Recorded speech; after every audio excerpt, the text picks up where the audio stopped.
ሰላም ውድ ዩቲዩብ ተከታታዮች እንደምን አላችሁ? ሰላም ናችሁ? እኔ እግዚአብሔር ይመስገን ደህና ነኝ። ዛሬ ደንጌሳ አብረን እንሰራለን። መጀመሪያ ጎመኑን እናዘጋጃለን። ጎመን በቦሌ እንሰራለን። ይሄ በጉራጌ ሀገር የሚገኝ ቦሌ ነው። ቦሌ አፈር ነው። መጀመሪያ እንበጠብጠውና ከበጠበጥን በኋላ ያው እስከሚቀር እንጠብቃለን። ከቀረረ በኋላ ነው መጣለን አብረን። ይሄው አሁን እንደዚህ የበጠበጥነው ቦሌ በእንደዚህ መልኩ ቀርሯል። አሁን ጥቅጥቅ ባለ ማጥለያ፣ ይሄ በጣም ጥቅጥቅ ያለ ነው፣ ወይ በጨርቅ እናጠለዋለን።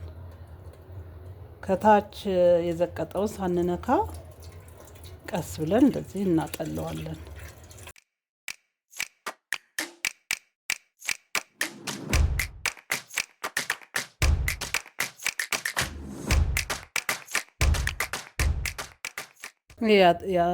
ያቀረርነውን እናፈላዋለን። ሲፈላ ደግሞ ጎመን እንጨምራለን ማለት ነው። እዚህ ጋር ከጎኑ ሌላ ውሃ ጥጄ ነበረ ለሌላ ጎመን፣ በቦሌ ሳይሆን ይሄኛው ያለ ቦሌ ለአይብ የሚሆነውን እንደዚህ ቀንጥሼ ያዘጋጅቻለሁ።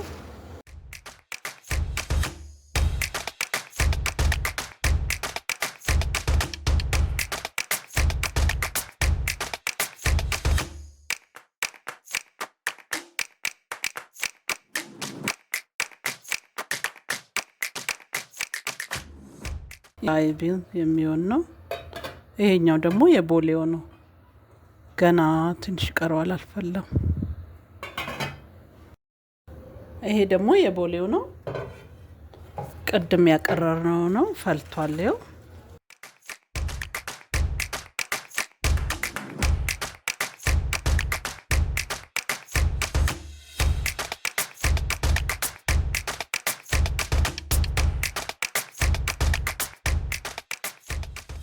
ጎመናችን በዚህ መልኩ በስሏል። እዛን ጨምቄው ነው። ይሄንን በደንብ መጨመቅ አለበት ድቅቅ እንዲልልን። እንደዚህ ጨምቄዋለሁ። ይኸው መልኩ የሚያምር ቆንጆ ሆኗል። ደማቅ አረንጓዴ የሆነው በቦሌው ምክንያት ነው ማለት ነው።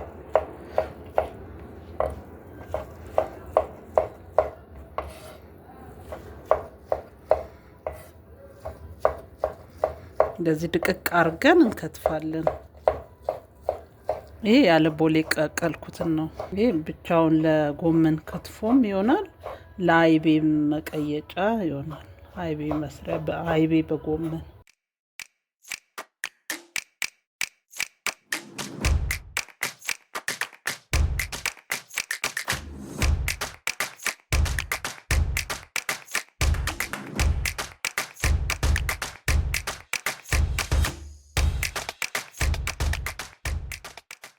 ቅቤያችንን እንደዚህ እናቀልጠዋለን። ቆንጆ የክትፎ ቅቤ ነው፣ ለጋ ቅቤ ነው መሆን ያለበት። እንጨምራለን። ከዛም የሚበቃንን ያህል ጨው፣ ሚጥሚጣ፣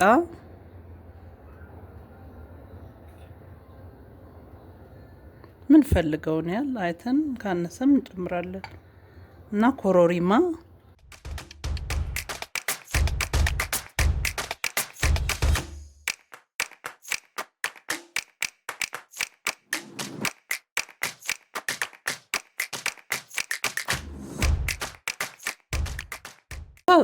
ስቶፍ ማጥፋታችሁን እንዳትረሱ። ለምን በጣም እንዳይግልብን ቅቤው እንዲቀልጥ ያህል ነው። በእንደዚህ መልኩ ካቀለጥን በኋላ ቅመሙን ከጨመርን በኋላ ቅድም የሰራነውን ጎመን ይሄ ጎመን በቦሌ የሰራነውን እናደርግበታለን።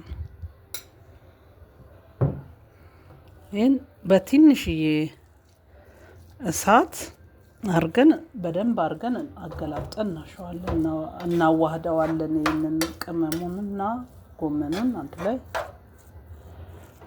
በደንብ እስከሚዋሃድ እናሸዋለን።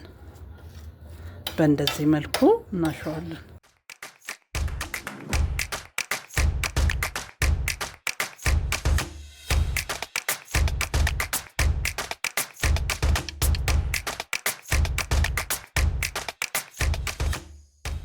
ይሄንን ያው በደንብ አርጌ አሽቸዋለሁ። ቆንጆ ሆኗል። ወደ ጣባችን እናደርገዋለን።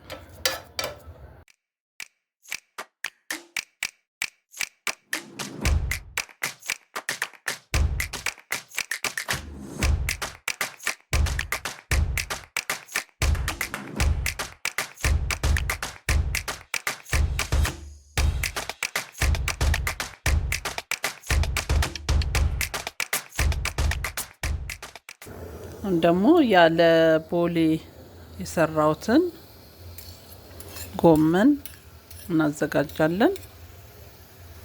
መጀመሪያ ቂቤውን እናቀልጠዋለን። በጋለ ቂቤው እንዳይበላ በቃ እናጠፋዋለን። መጥበሻው ከጋለ በቂ ነው። ቅመሞቹን እንጨምራለን። ሚጥሚጣ እንደዚህ የተወሰነ አንድ ማንኪያ፣ ኮሮሪማ አንድ ማንኪያ፣ ጨው ደግሞ እንዳይበዛብን እንደዚህ ግማሽ ይበቃል።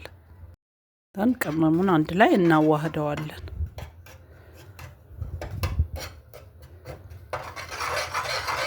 ስቶቡን አጥፍቻለሁ።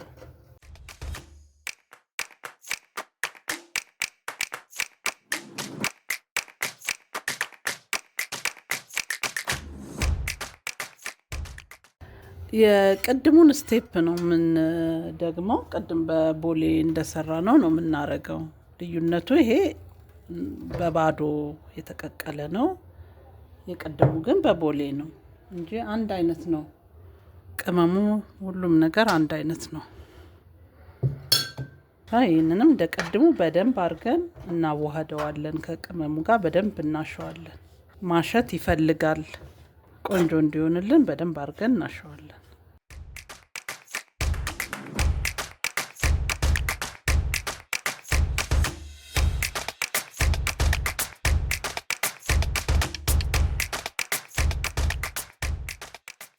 በቃ ይሄንንም በእንደዚህ መልኩ አሽቸዋለሁ። ያው ይሄ በጣም ልዩነት አለው። ይኸውላችሁ መልኩ ራሱ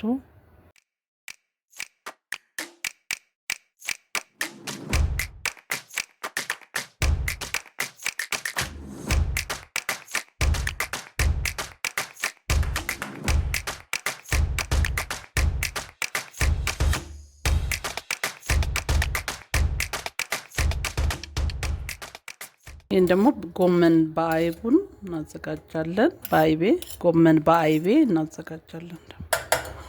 አለለን በኋላ እናጠፋዋለን።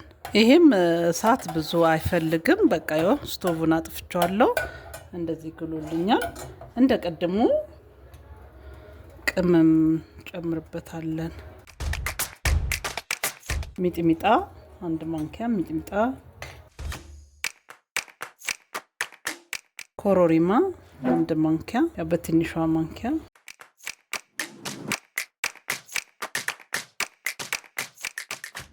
ጨው ግማሽ ማንኪያ አድርገን እናዋህዳለን።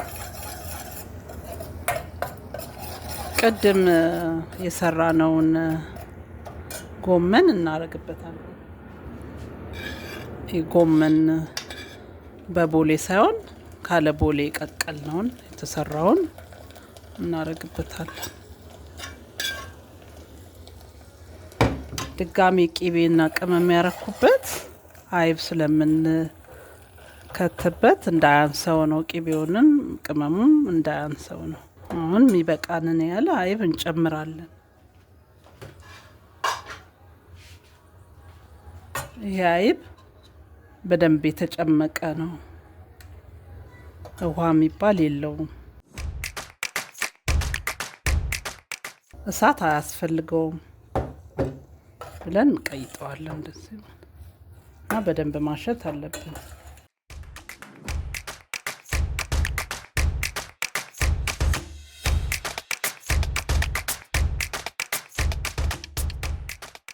በደንብ አድርገን ማሸት አለብን እንደዚህ እስከሚዋሃድልን፣ አይቡ ከጎመኑ ጋር እስከሚዋሃድ።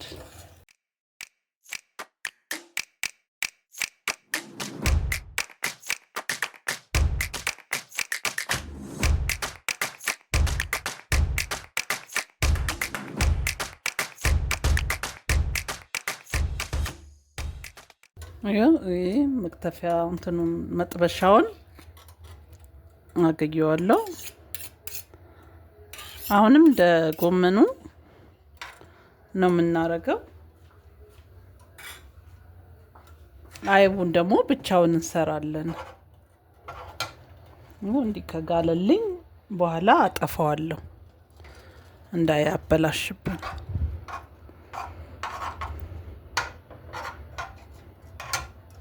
እንደ ቀድሞ ነው የምንጨምረው ሚጥሚጣ። እዚህ ላይ ግን ሚጥሚጣ ትንሽ ጨመር አረጋለሁ።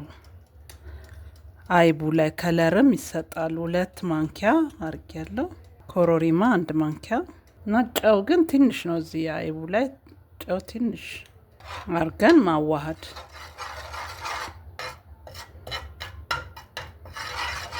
ቅቤው እንዲቀልጥ ያለ ነው እንጂ አይብ ያው ሙቀት አይፈልግም። አይባችንን እንጨምራለን። ይሄ የተጨመቀ አይብ ነው፣ በደንብ የተጨመቀ የተዘጋጀ አይብ ነው። እንደዚህ አድርገን እናዋህደዋለን።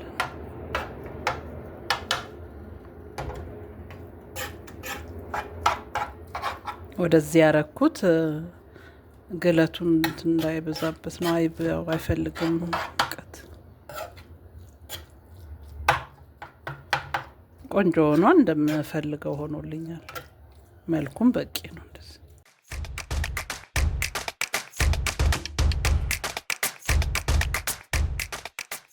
የዛሬ ቆይታችን ይህንን ይመስል ነበረ። አብራችሁን ስለነበራችሁ በጣም ነው የማመሰግነው። ሰላም ሁኑልኝ። ቻው።